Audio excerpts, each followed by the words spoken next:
I know we talked biochar, and that's what this pit's for over here. I'm sort of Philip's caretaker.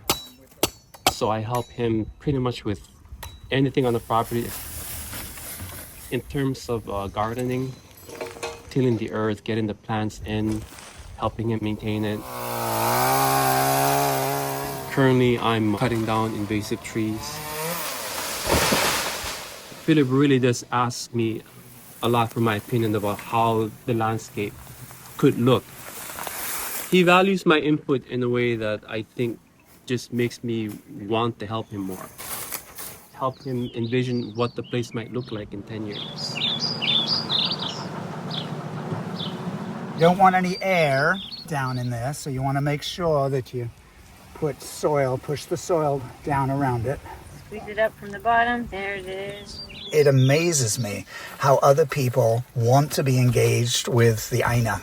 Well, let's go check it out. ʻāina, by the way, that's the word that the Hawaiians use then and now for soil, the earth, the land. So Poikilo is the land we have been blessed with to live here and to steward. This is a mamaki, Piptoris albidus. Adam brings his plants and his expertise to the picture. It doesn't look like much for now, but I mean, this is actually like a whole erosion toolkit. Inkberry, Clydemia. He teaches us what's here, and he teaches us the value of each of the items that are here already or that used to be here, and now they're coming back because we've freed up the land for them to grow again.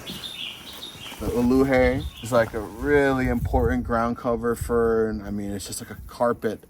And I mean, all of our drinking water on Oahu is dependent on the ohia and uluhe forest.